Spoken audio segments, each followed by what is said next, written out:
계속해서 주보 광고 보실 때 광고하시겠습니다. 말씀과 함께 철로역정 잘 따라와 주시고요. 지난주에 등록하신 한가족분들이 계십니다. 사진 보시고 주로 2부 예배를 참석하시지만 그래도 얼굴 보면은 서로 반갑게 또 맞이해 주시고 교회 빠른 시간 안에 한가족으로 정착할 수 있도록 여러분 마음 써주시기를 부탁드립니다.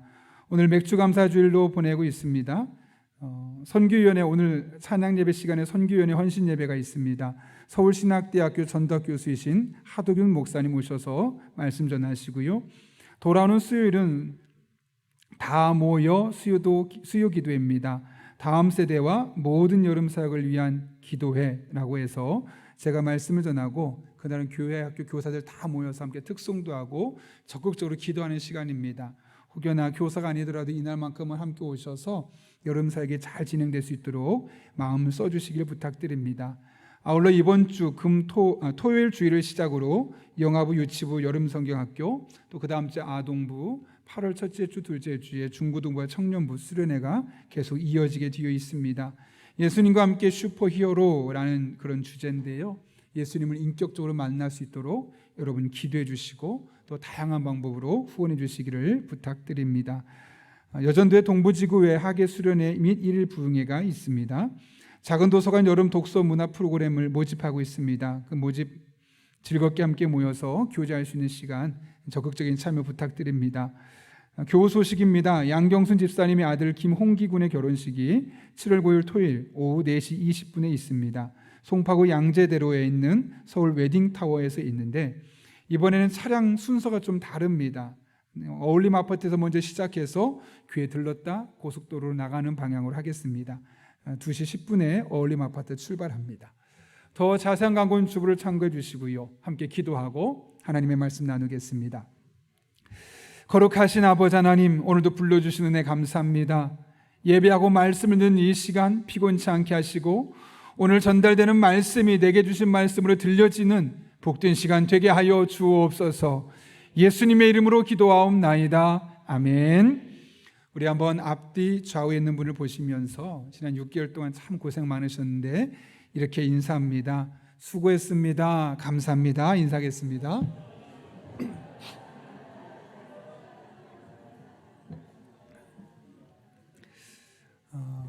사람이 느끼는 기본적인 감정을 희로애락이라고 합니다. 기쁨과 노여움과 슬픔과 즐거움, 그런 이 감정들은 결국 우리 사람의 몸의 행동을 이끌어내는 거죠. 그래서 기쁘면 웃고 슬프면 우는 것이 우리 인간의 모습입니다. 문제는 우리가 편의상 4개의 감정으로 이것을 분류하지만 실제 우리의 삶엔 더 복잡하고 다양한 감정들이 얽혀 있다는 겁니다. 그런 의미에서 우리가 우리의 감정들을 잘 알고 그런 감정들로 말미암아 복잡하게 얽혀 있을 때 이것을 어떻게 풀어가야 할지를 배우는 것이 필요합니다. 그럴 때 우리는 감정의 노예가 되지 않고 감정을 스스로 조절해 가면서 적극적인 삶을 살 수 있기 때문에 그렇죠. 오늘은 그 많은 감정 중에 낙담이라는 감정에 대해서 함께 나누려고 합니다. 낙담을 사전에서 찾으면 이렇습니다. 바라던 일이 뜻대로 되지 않아서 마음이 몹시 상한 상태. 우리 일상이 너무나 복잡하죠. 그 복잡한 일상에서 여러 가지 일들을 하다 보면 원하는 대로 일이 되기도 하지만 때로는 원했던 일이 정말 막혀서 속상할 때가 있습니다. 그럴 때 우리는 낙담했다고 하는데 이 낙담했다는 감정은 주로 낙심하다라는 말과 섞여서 교대로 쓰입니다. 그래서 어떤 때는 낙담이라고 해도 되고 어떤 때는 낙심이라고 해도 되고 큰 차이가 없죠. 최근에 광주에 살고 있던 초등학교 5학년 조유나 양의 부모가 우리가 제주도에서 한 달 살고 오겠습니다 라고 학교에 신청서를 했지만 결국 완도에서 실종되는 바람에 나라가 떠들썩했던 적이 있습니다.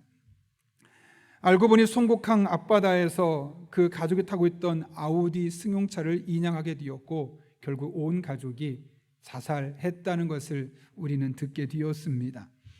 조유나 양의 아버지는 36살입니다.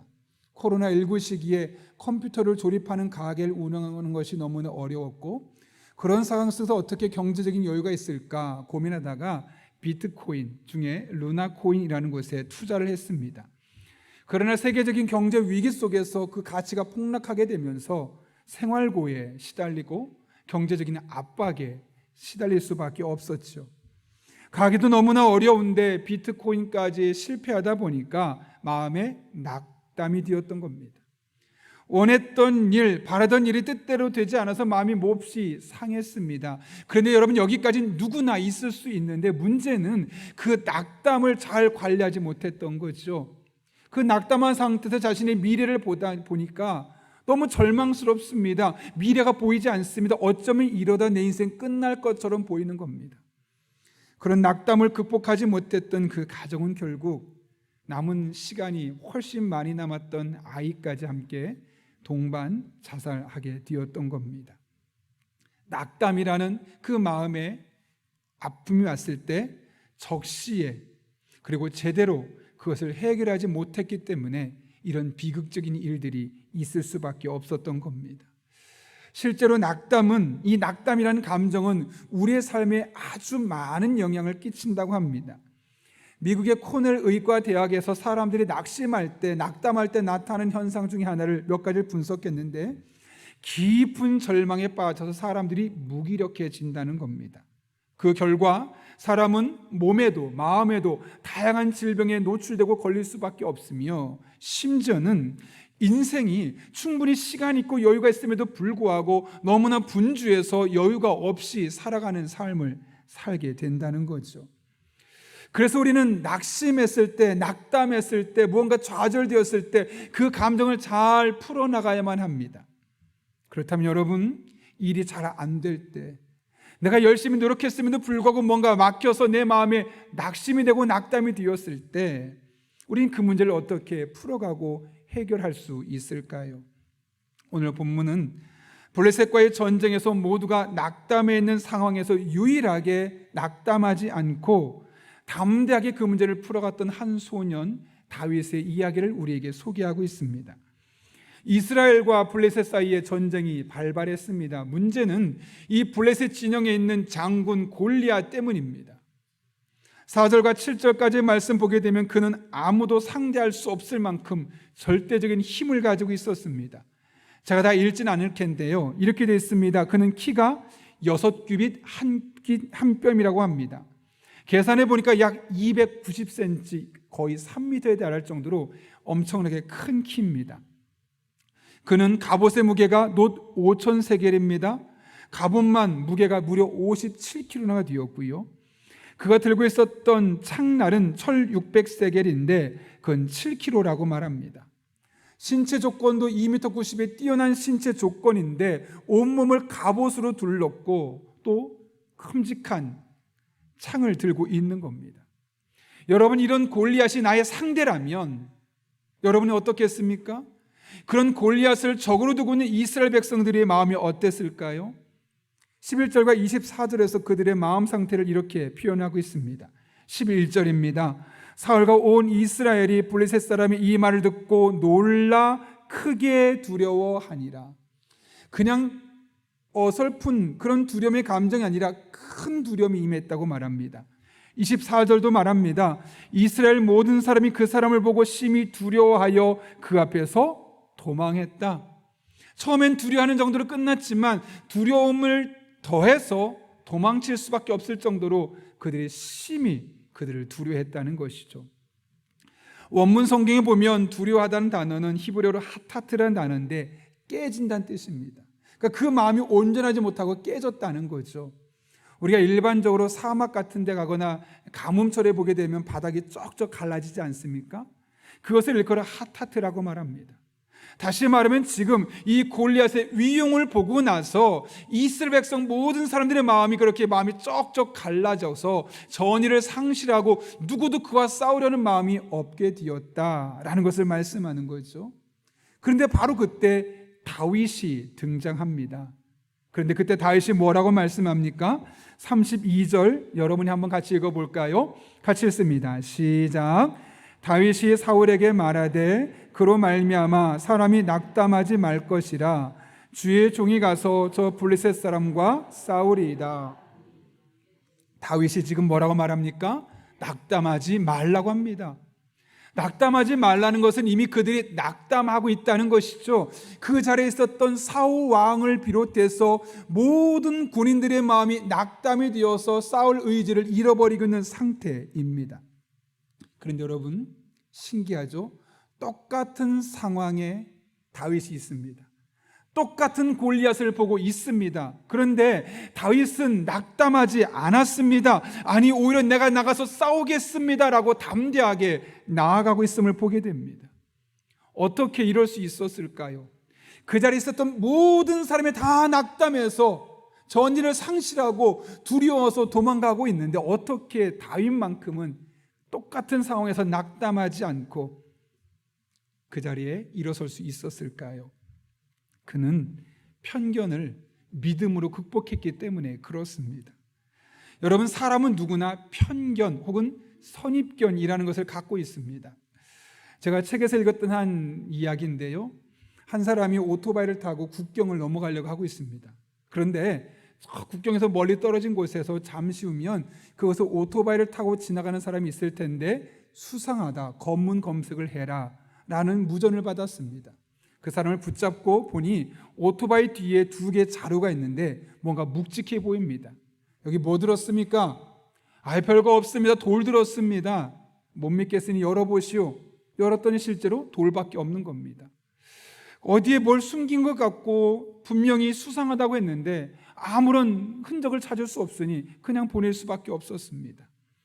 그날 이후로도 수시로 그 사람은 국경을 통과했고 그때마다 국경 수비대에 연락이 옵니다. 그때 그 사람 뭔가 또 오늘도 심상치 않은 것 같은데 잘 살펴보라고. 그러나 계속 살펴봤지만 아무것도 찾을 수 없었죠.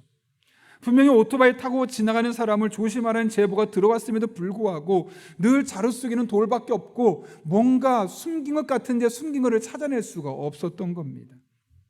심증은 있는데 물증이 없었던 거죠. 어느 날 이 궁금증을 견디지 못했던 한 경비 수비대가 그 사람을 붙잡습니다. 당신이 밀수꾼이라는 정보를 입수했어. 그런데 여러 번 검사할 때마다 계속 잘 숨겼고 돌밖에 없었는데 도대체 어디에다 뭘 숨긴 거요? 나한테 솔직히 말하면 내가 용서해 주겠어 라고 말하는 겁니다. 그러자 쭈뼛쭈뼛했던 그 사내가 조심스럽게 말합니다. 사실 저는 작물 오토바이를 밀수하고 있습니다. 이해되시죠?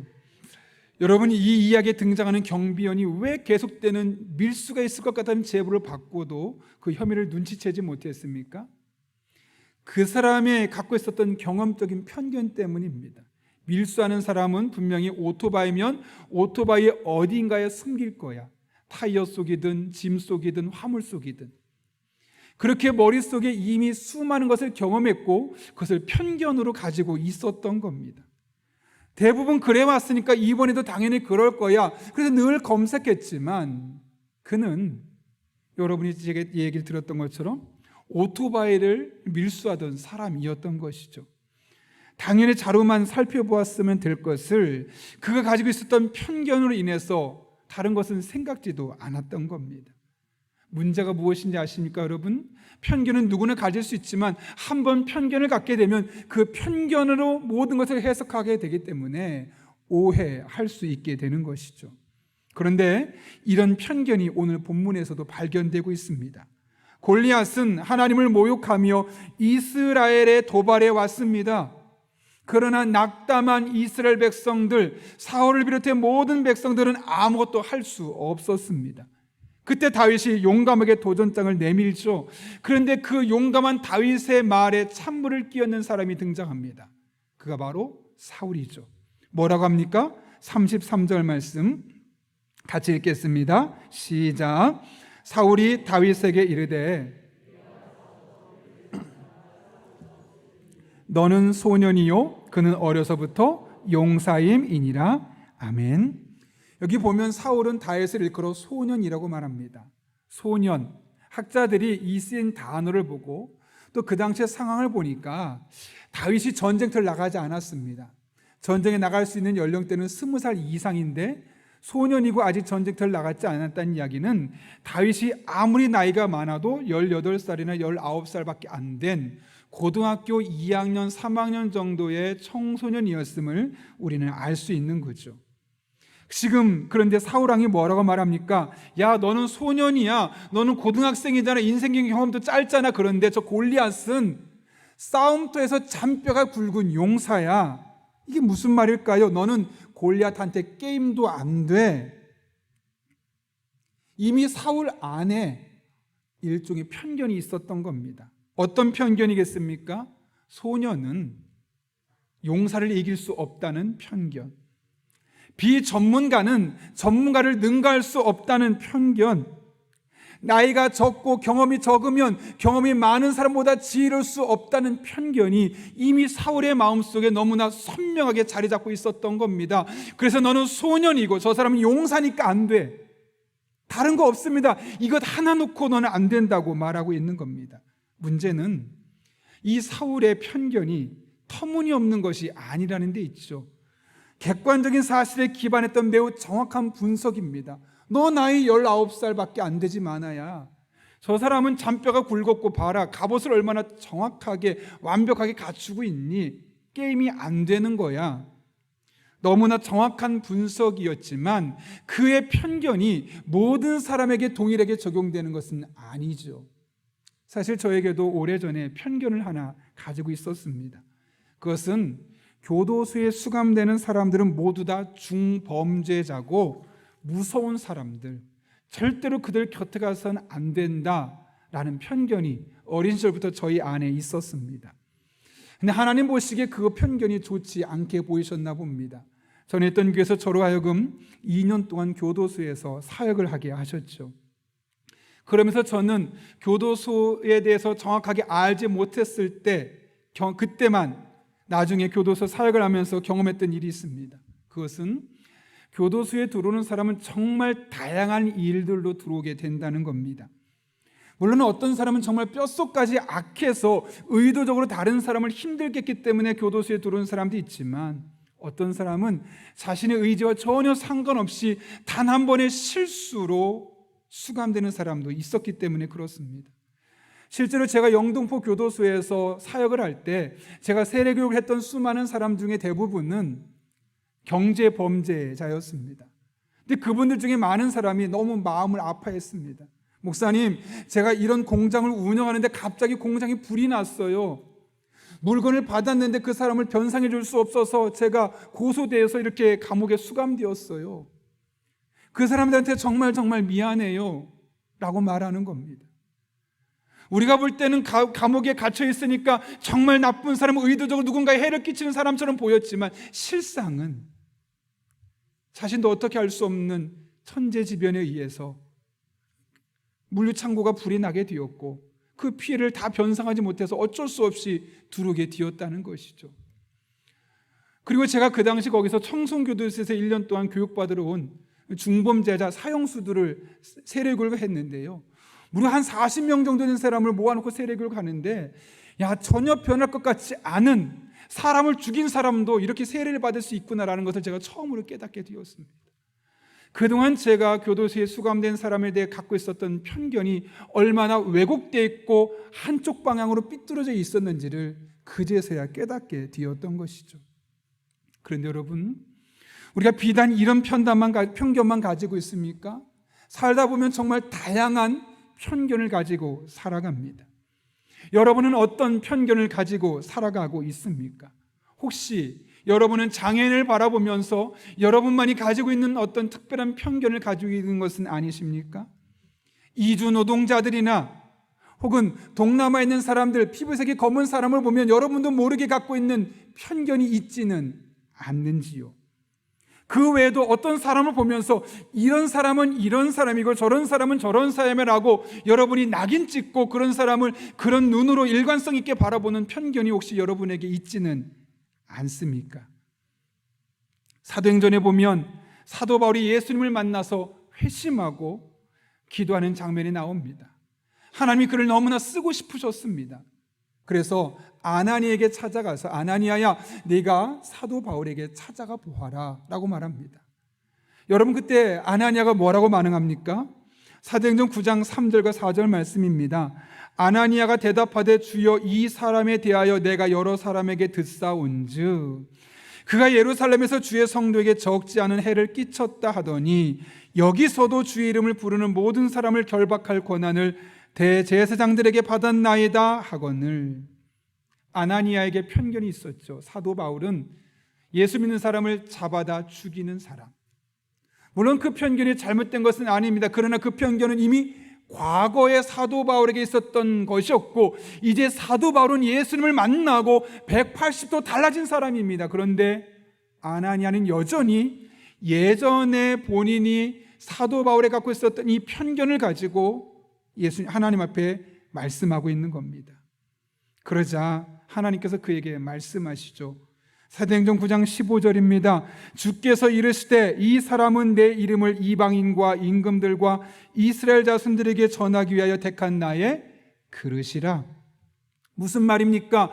야, 사도 바울 새 사람이 되었어. 그동안 바울에 대해 가졌던 그 편견 버려. 이 말씀 아니겠습니까? 여러분, 이를 통해 우리가 깨닫게 되는 내용이 무엇입니까? 우리가 갖고 있는 편견들을 버리라는 것이죠. 우리가 편견을 버리게 될 때 현재 그 사람의 있는 그대로의 모습으로 볼 수 있는 겁니다. 과거에 그가 어떤 사람이었는지, 과거에 그가 어떤 행동을 취했는지 중요하지 않다는 겁니다. 현재 그가 하나님 안에서 어떤 사람인지가 중요한데, 우리도 모르게 편견에 사로잡혀 있으면 현재 그가 어떤지 중요한 것이 아니라 왜곡된 잘못된 관점으로 다른 사람을 볼 수 있기 때문에 그렇습니다. 그런 의미에서 우리 믿는 이들부터 먼저 스스로에 대해서 가지고 있는 편견을 버리고 다른 사람을 바라볼 때 그 사람에게 씌워져 있는 편견을 버려서 그 사람을 있는 그대로 볼 수 있는 저와 여러분 될 수 있기를 바랍니다. 그럴 때 이 세상은 사람들이 있는 그대로의 모습이 아름답게 빛나게 될 것이고, 그런 사람들이 많아지고 사람을 있는 그대로 보게 되어질 때 오해하지 않고 이해하고 서로 사랑하며 살아가는 하나님께서 기뻐하시는 하나님의 나라로 바뀌어지게 될 것입니다. 그런 귀한 사역의 현장에 쓰임받는 저와 여러분 될 수 있기를 예수님의 이름으로 축원합니다. 사울에게는 편견이 있었죠. 그런데 여러분, 곱씹어 보면 이것은 사울만이 가진 편견이 아니었습니다. 그 당시에 그 현장에 있었던 모든 군인이 똑같이 가졌던 편견입니다. 그래서 그들 중에 어느 누구도 나서서 싸우려 하지 않았던 거죠. 왜요? 내가 어차피 나가봤자 나는 그를 이길 수 없어 라고 생각했기 때문에 그렇습니다. 그런데 다윗은 달랐습니다. 다윗은 이런 편견을 정면으로 대응했습니다. 뭐라고 말씀하느냐? 37절 말씀 제가 읽겠습니다. 또 다윗이 이르되 여호와께서 나를 사자의 발톱과 곰의 발톱에서 건져내셨은즉 나를 이 블레셋 사람의 손에서도 건져내시리이다. 사울이 다윗에게 이르되 가라, 여호와께서 너와 함께 계시기를 원하노라. 여기 뭐라고 말합니까? 여호와께서 나를 이 블레셋 사람의 손에서도 건져내시리이다 라고 선언합니다. 비록 나는 소년이고 객관적인 모습으로 보면 나는 골리앗을 이길 수 없지만 하나님이 나와 함께 하시면 나는 소년이지만 객관적으로는 안 되지만 할 수 있고 가능합니다 라는 이야기 아니겠습니까? 사울은 편견을 가지고 다윗을 보았지만 다윗은 믿음으로 반응하고 있는 겁니다. 중요한 것은 이것은 다윗뿐만 아니라 그 자리에 있었던 모든 사람이 가질 수 있었던 믿음이었다는 것이죠.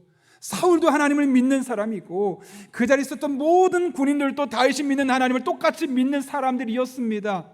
그런데 그들은 편견에 사로잡혀서 그 믿음을 가질 수 없었죠. 그러나 다윗은 그 순간 편견의 눈으로 바라본 것이 아니라 하나님의 눈으로, 믿음의 눈으로 바라볼 수 있게 되었고, 그 믿음이 작동하게 되면서 담대하게 나아갈 수 있게 되었던 겁니다.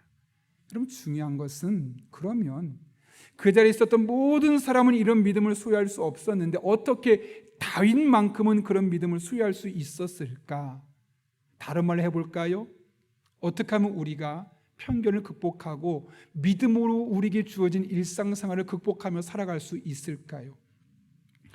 오늘 34절부터 36절에서 다윗이 했던 고백을 보면 어떻게 다윗이 이런 믿음을 가질 수 있었는지를 볼 수 있습니다. 여러분이 한번 읽어볼까요? 34절부터 같이 읽겠습니다. 시작. 다윗이 사울에게 말하되 주의 종이 아버지의 양을 지킬 때 사자나 곰이 와서 양떼에서 새끼를 몰아가면 내가 따라가서 그것을 치고 그 입에서 새끼를 건져내었고 그것이 일어나 나를 해하고자 하면 내가 그 수염을 잡고 그것을 쳐 죽였나이다. 주의 종이 사자와 곰도 쳤은즉 살아계시는 하나님의 군대를 모욕한 이 할례 받지 않은 블레셋 사람이리까 그가 그 짐승의 하나와 같이 되리이다. 아멘. 여러분 여기 34절부터 36절까지의 말씀을 보게 되면 다윗이 지금 전쟁터가 아니라 그 이전에 경험했던 일들입니다. 그것도 전쟁과 전혀 상관없는 일들을 경험했던 겁니다. 어떤 일일까요? 양을 지키고 있을 때 사자나 곰이 와서 새끼를 물어가면 쫓아가서 싸워서 그것을 뺏어왔다는 거죠. 그러다 혹여라도 사자나 곰이 덤빌 때가 있는데 덤빈다고 해서 도망간 것이 아니라 담대하게 그를 맞섰고 싸워서 승리했다라고 분명히 이야기합니다. 그러면서 말하죠. 내가 그런 맹수들과도 싸워 이겼는데 당연히 골리앗과의 싸움에서도 이길 수 있지 않겠습니까? 사실 약간 허무맹랑해 보이기도 합니다. 그런데 그것이 허무맹랑하지 않은 이유는 37절에 있는 그의 믿음의 고백 때문입니다. 또 다윗이 이르되 여호와께서 나를 사자의 발톱과 곰의 발톱에서 건져내셨은즉 나를 이 블레셋 사람의 손에서도 건져내시리이다. 아멘. 여기 정말 중요한 표현이 있습니다. 여호와께서 나를 사자의 발톱과 곰의 발톱에서 건져내셨은즉 이게 무슨 말일까요? 지금 싸움이 아니라 과거에 내가 사자와 곰과 싸울 때도 사실은 내가 싸워 이긴 것이 아니라 하나님이 나를 도와주셔서 내가 이긴 것이었는데 그때도 내 힘으로 이길 수 없는 사자와 곰과 싸워 이길 수 있었는데 지금도 하나님이 나를 도와주신다면 저 골리앗도 당연히 이길 수밖에 없습니다. 그렇게 믿음으로 고백하고 있는 겁니다. 과거에 자신에게 있었던 그 수많은 일들을 하나님과 연관시킨 겁니다. 그리고 믿음의 눈으로 그것을 보고 있는 겁니다. 그리고 그것을 믿음의 눈으로 보면서 하나님이 나의 삶에 순간순간마다 함께해 주셔서 내가 그때마다 승리할 수 있었구나. 그 하나님이 지금도 나와 함께하고 계시지. 그렇다면 골리앗 내가 객관적으로는 질 수밖에 없지만 이 하나님이 나와 함께 하신다면 나는 이길 수 있어. 그런 믿음으로 담대하게 나아가게 되었던 겁니다. 중요한 것은 그런 의미에서 우리에게 있었던 과거의 경험은 우리의 믿음을 형성하는 데 아주 중요한 경험들, 역할들이 하게 됩니다. 여러분 우리가 살면서 많은 경험들을 하지 않았습니까? 지난 6개월 동안 여러분의 삶에 어떤 일이 있었습니까? 어떤 분은 정말 좋은 일들이 많았었고 또 어떤 분은 정말 잊어버리고 싶을 정도로 힘든 일이 아마 있었을 겁니다. 여러분 이런 수많은 일들을 겪고 경험하면서 여러분 한번 그때를 곱씹어 보십시오. 그때 하나님이 어디에 계셨습니까? 돌아보면 여러분의 삶의 자리마다 흔적마다 하나님이 함께 하셨고 그 하나님으로 말미암아 그 어려운 상황들을 이겨내게 하셨고 그 하나님이 지금 여기까지 여러분을 인도해 오셨음을 여러분이 분명하게 볼 수 있을 겁니다. 중요한 것은 이것을 믿음과 결부시키는 겁니다. 믿음과 결부시키지 않으면 과거의 사건은 그냥 내 역사에 있었던 하나의 사건으로 끝나버리기 때문에 그렇습니다. 이 같은 사실을 깨달았던 히브리서 저자는 히브리서 4장 2절에서 이렇게 말하죠. 그들이나 우리나 기쁜 소식을 들은 것은 마찬가지입니다. 그런데 들은 그 말씀이 그들에게 아무런 유익이 되지 못하였습니다. 그들은 그 말씀을 듣고서도 그것을 믿음과 결합시키지 않았기 때문입니다. 여러분 우리들의 마음 속에 우리들의 사건 속에 하나님의 말씀을 통해 아무리 많은 것을 들었어 믿음이 결부되지 않으면 그것은 재미있는 이야기, 감동적인 이야기에 불과합니다. 마찬가지입니다. 믿음과 결부되지 않은 우리의 과거의 사건들은 그냥 내 인생에 찾아온 우연적인 하나의 사건에 불과할 뿐입니다. 그러나 하나님의 눈으로 보고 그 자리에 믿음을 결부시키면 과거에 내가 경험했던 사건들은 하나님의 은혜의 통로였고 축복의 통로였음을 알게 될 뿐만 아니라 지금 이 순간도 하나님이 나를 통해 일하고 계시다는 것을 확인하는 은혜의 수단이 됨을 깨닫게 되는 것이죠. 과거에 함께 하신 하나님의 은혜를 발견하고 그 믿음으로 말미암아 현재를 살아갈 수 있는 힘을 공급받을 수 있게 되는 겁니다. 미국 캘리포니아주의 남동쪽에 약 인구 200만 명이 살고 있는 도시가 있습니다. 리버사이드 카운티라는 도시인데 그 시청 앞에 공원이 하나 있는데요, 그 지역에 있는 미국 사람들이 가장 존경하는 세 사람의 동상이 있다고 합니다. 첫 번째로는 누굴까요? 마틴 루터 킹 목사, 두 번째로는 마하트마 간디, 놀라운 것은 세 번째입니다. 도산 안창호, 이분의 동상이 있다고 합니다. 이 세 분의 공통점이 있습니다. 그것은 그 시대마다 너무나 상황이 절망적이어서 낙담에 있는 사람들에게 낙담에 있는 상태에 머물지 말라고, 아직 소망이 있다고, 희망이 있다고, 우리의 미래는 기대할 만하다고, 그래서 낙담한 그들의 마음을 고치고 미래를 꿈꾸게 만들었던 사람이라는 공통점이 이 세 사람에게 있습니다. 제가 여러분과 구체적으로 나누고 싶은 사람은 도산 안창호 선생입니다. 당시 그는 이곳에 이민 왔습니다. 그뿐만 아니라 많은 한국 사람들이 한국을 피해서 이곳으로 오게 되었죠. 어쩔 수 없이 피해왔기 때문에 희망이 없었고 변변한 직업도 없었기 때문에 오렌지 농장에서 막노동, 중노동에 시달리며 적은 월급으로 살아갈 수밖에 없었습니다. 여러분, 그런 그 한국 사람들에게 미래가 낙관적이었을까요? 비관적이었을까요? 당연히 비관적일 수밖에 없습니다. 우리 이렇게 그냥 평생 고생만 하다 죽는 거 아니야? 5년 뒤, 10년 뒤가 기대가 되는 것이 아니라 5년 뒤, 10년 뒤가 더 두려울 수밖에 없는 겁니다. 왜요? 이미 낙심해 있으니까요. 그런데 그런 그들에게 도산 안창호 선생은 아니라고, 포기하지 말라고, 하나님이 함께 하시면 우리는 낙심한 마음에서 일어설 수 있고 하나님이 함께 하시면 우리는 미래를 꿈꿀 수 있다고 그들에게 계속 희망을 넣고 소망을 불어넣어 줬던 사람이 바로 도산 안창호 선생입니다. 그러면 안창호 선생의 상황은 좋았느냐? 그렇지 않습니다. 똑같은 상황에 이미 나서 똑같은 어려움을 겪고 있었죠. 경제적인 상황이 결코 녹록지 않았습니다. 그러나 모두가 낙담해서 희망을 잃어버리고 있는 사람들에게 희망을 꿈꾸게 하고 낙담한 마음을 고칠 수 있게 했던 것은 그가 가진 신앙 때문입니다. 도산 안창호 선생은 장로교인으로 알려져 있죠. 1894년에 세례를 받고 크리스천이 되었던 그는 평소에 실천적인 신앙이 얼마나 중요한지를 알았습니다. 설교 말씀을 듣고 머리로 이해하는 것이 아니라 오늘 내가 들은 말씀을 나의 삶에서 어떻게 하나님을 경험할 수 있을까, 어떻게 만날 수 있을까, 그것이 그의 신앙생활의 중요한 관점이었습니다. 머리로 아는 하나님이 아니라 그의 삶에서 구체적으로 경험하는 하나님이 그의 신앙생활의 목표였고, 그러다 보니 다른 사람은 만나지 못했던, 경험하지 못했던 하나님을 다양하게 지속적으로 만날 수 있게 되었던 겁니다. 그러니 그런 하나님을 만난 그가 그동안 만났던 은혜 고백을 토대로 사람들에게 말할 수 있었던 것이죠. 여러분, 낙심하지 마십시오. 절망하지 마십시오. 희망을 버리지 마십시오. 하나님 안에서 우리는 새로운 소망을 품을 수 있습니다. 과거를 돌아보면 하나님이 우리들의 삶 가운데 이렇게 역사하지 않으셨습니까?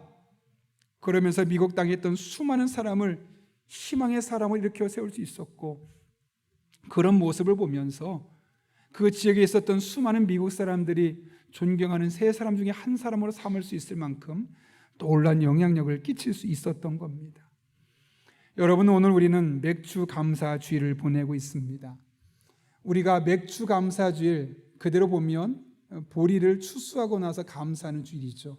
근데 사실 원래 이스라엘 백성들은 보리가 아니라 밀을 추수하고 나서 하나님께 감사했습니다. 그래서 5월 달에 보통 77절을 그때 지켰었는데요. 이게 한국으로 오다 보니 우리는 밀을 안 키우잖아요. 대신 그때 보리를 키웠습니다. 그래서 밀 대신에 보리를 키우게 되었고, 보리가 추수되는 시점이 6월 말까지 끝나니까 7월 첫째 주에 그동안 이 보리를 잘 키울 수 있게 해주신 하나님께 감사하며 드렸던 것이 맥주 감사 주일이고, 또 그날 하나님께 드린 헌금이 맥주 감사 헌금이었습니다. 오늘날 우리가 농사를 짓지 않으니까 이것이 피부에 와닿지는 않지만, 다른 말로 하면 그 당시만 해도 우리 한국 사람들은 지난 6개월을 돌아보며 나로 하여금 농사를 짓게 하시고 흉작 속에서도 풍년을 누리게 하시고 이만큼 추수할 수 있게 하신 하나님을 돌아보며 그 하나님의 은혜를 기억하며 감사하고 있었던 것이 이 맥주 감사 주일의 유래라는 것이죠. 그런 의미에서 오늘 맥주 감사 주일을 보내는 이 시간, 우리가 지난 6개월의 삶을 한번 돌아보았으면 좋겠습니다. 여러분의 삶을 한번 돌아보십시오. 지난 6개월 동안 많은 일들이 있었을 겁니다. 그 일 가운데 여러분이 믿는 하나님이 여러분과 함께해 주셨습니다. 그래서 그때마다 어려운 시기는 이겨낼 수 있게 하셨고, 좋은 일은 더욱더 기뻐하게 하시며 오늘 여기까지 여러분을 인도해 주신 것이죠. 그래서 오늘 맥주 감사 주일을 보내는 우리는 지난 6개월을 돌아보며 우리들의 삶 가운데 섬세하게 간섭하시고 함께 하셨던 하나님을 다시 한번 소환하고 그분을 붙들고 믿음으로 살아가야만 하는 것입니다. 총체적인 경제 위기, 세계적인 경제 위기라고 희망이 없다고 말하지만, 우리는 과거에 우리의 삶을 통해 역사하셨던 하나님 붙들고 미래를 내다보며 여전히 소망이 있다고, 하나님 때문에 살아볼 만하다고, 해볼 만하다고 믿음으로 고백하며 살아가는 사람들입니다. 바라기는 오늘 이 맥주 감사주일을 보내며 여러분의 이 믿음이, 이 신앙이 회복되어서 아무리 사람들이 절망적이라고 말하고 소망이 없다고 말해도 하나님 때문에, 하나님으로 말미암아 희망을 말하고 소망을 말하고 믿음을 말하며 살아가는 여러분 한 분 한 분 될 수 있기를 예수님의 이름으로 축원합니다. 함께 기도하겠습니다. 이 시간 기도할 때 오늘 말씀을 기억하며 함께 기도합니다.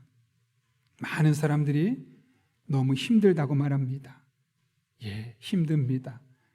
심지어 목숨을 포기하는 사람도 매일매일 언론을 통해 나타납니다.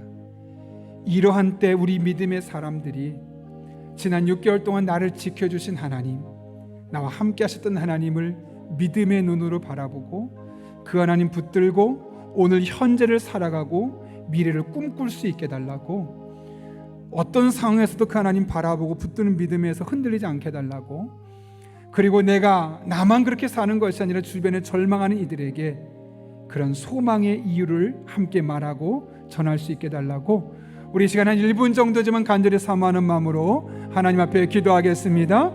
거룩하신 아버지 하나님, 오늘 또 우리를 불러주신 은혜 감사합니다. 오늘 하나님의 말씀을 기억하며 우리가 어떤 삶을 살아야 할지를 깨닫게 됩니다. 하나님 아버지, 우리 안에 있는 편견을 우리가 넘어서길 원합니다. 아니, 그것을 넘어서는 것을 넘어서 지난 6개월 동안 우리들의 삶 가운데 동행하시고 우리와 함께 하셨던 하나님을 묵상하며 다시 그분 붙들고 현재를 살아가길 원합니다. 미래를 꿈꿀 수 있기를 원합니다. 그래서 다 힘들다고 절망적이라고 포기하고 낙심하는 시대 속에서 우리는 결단코 낙담하지 않게 하시고, 아니 낙담에서도 다시 일어서서 하나님 붙들고 믿음으로 승리할 수 있는 하나님의 사람들 되게 하여 주옵소서. 그래 지난 6개월을 살게 하셨는데 남은 6개월을 또 믿음으로 살게 하시고, 그 늘 순간순간마다 나와 함께 하시고 내게 은혜 베푸시고 나와 동행하신 하나님 만날 수 있는 하나님의 사람들 될 수 있도록 은혜를 더하여 주옵소서. 그렇게 하나님을 바라보고 하나님을 의지하며 믿음의 길을 걸어가기를 원합니다. 우리 성도들의 복을 더하시고 은혜를 더하여 주옵소서. 거룩하신 아버지 하나님, 전 세계적인 경제 위기 속에서도 지난 6개월 동안 하나님께서 우리들의 삶 가운데 어떻게 역사하시는지를 믿음의 눈으로 믿음을 결부시키며 바라볼 수 있게 해주시고, 그 하나님 붙들고 오늘을 바라보고 미래를 소망할 수 있게 하시는 은혜 진심으로 감사를 드립니다. 어떤 상황에서도 이 하나님 붙들고 편견을 넘어서서 믿음으로 마침내 승리를 경험하는 하나님의 사람들 되게 하여 주옵소서. 예수님의 이름으로 기도하옵나이다. 아멘. 우리 이 시간 찬송가 300장 부르실 때 마지막 절에 일어서서 봉헌하시겠습니다.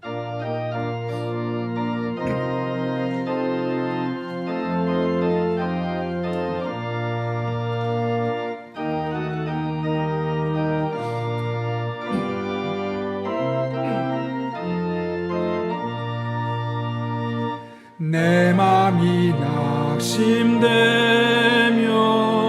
근심에 눌릴 때 주께서 내게 오사 위로해 주시네.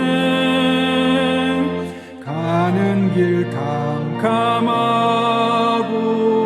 괴로움 많으나 주께서 함께하며 내 짐을 지시네. 그네가 내게 족하네. 그네가 족하네. 이 괴로운 세상 지날 때 그네가 족하네. 희망이 사라지고 친구 날 버릴 때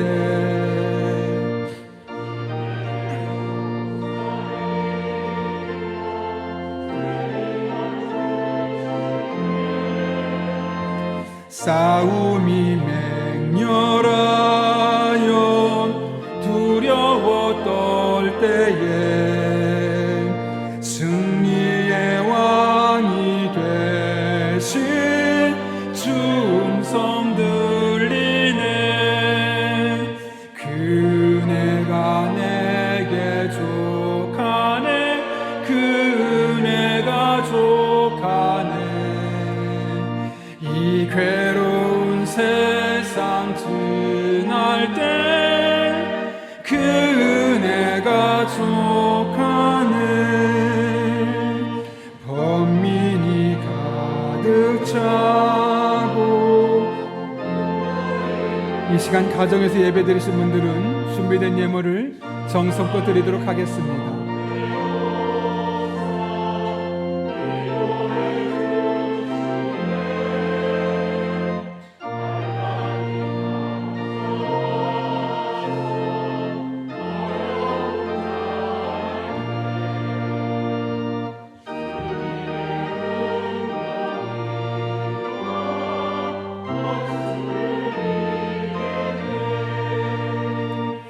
그네가 내게 족하네. 그네가 족하네. 이 괴로운 세상 지날 때 그네가 족하네. 거룩하신 아버지 하나님, 우리의 마음이 낙심되며 희망이 사라지고 번민이 가득 찬 가운데 눈물이 흘러내릴 때 우리의 곁에 찾아와 주셔서 위로해 주시고 새 희망을 주시고 우리의 짐을 덜어주신 은혜에 진심으로 감사를 드립니다. 지난 한 주도 우리의 삶에 그렇게 역사하셔서 우리가 오늘 주님 앞에 나올 수 있었음을 알기에 오늘 빈손으로 나오지 아니하고 우리의 믿음과 사랑의 고백을 담아 하나님 앞에 예물들을 드립니다. 이 모든 예물 일일이 기뻐 받아 주시옵고 우리 성도들의 삶 가운데 새로운 은혜와 새로운 희망과 위로와 짐을 벗겨주시는 은혜를 경험하는 축복의 한 주간 되게 하여 주옵소서. 우리 성도들의 피와 땀과 눈물이 배어있는 예물들이 오니 단 한 푼도 허투루 쓰여지지 않도록 우리에게 영적인 지혜와 분별력을 더해주시고 오롯이 하나님 아버지의 마음을 시원케 하는 이름을 사용하게 하여 주옵소서. 우리 성도님들을 위해 기도합니다. 힘과 능력과 지혜를 주셔서 삶의 자리에서 하나님의 은혜를 날마다 경험하게 해주시옵고 만남의 복을 주시며 늘 성령으로 충만하게 인도해 주셔서 지금 이 순간 마땅히 기도할 바를 알게 해주셔서 모든 것 합력해 선을 이루신 하나님의 은혜를 경험하고 간증하며 살아가는 복된 인생 되게 하여 주옵소서. 예수님의 이름으로 기도하옵나이다. 아멘. 우리 함께 파송의 찬양 부르시고 축도함으로 오늘 예배 마치도록 하겠습니다.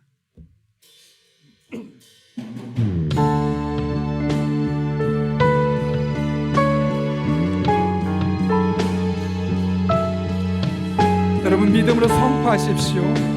믿음으로 고백하십시오. 시작됐네 우리 주님의 여러분의 삶을 다스리시고 여러분을 새롭게 만들어주실 것입니다. 새롭게 하네 자유하네 죄와 사망으로부터 나의 삶은 변화보다 충만하네 은혜로다 은혜로다 주의 은혜 한량없는 주의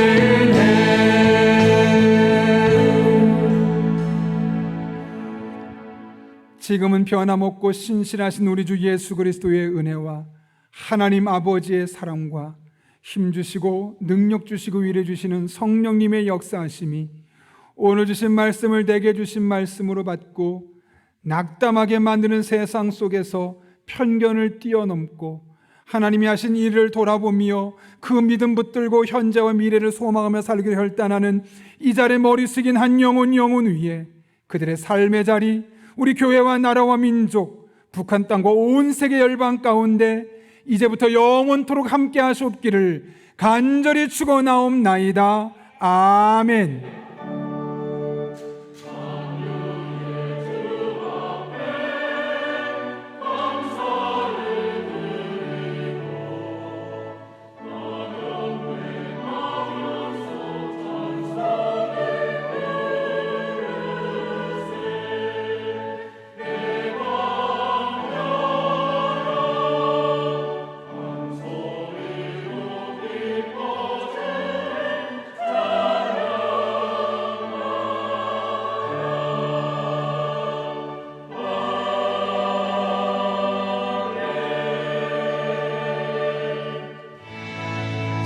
시작됐네 우리 주님의 능력이 나의 삶을 다스리고 새롭게 하네 자유하네 죄와 사망으로부터 나의 삶은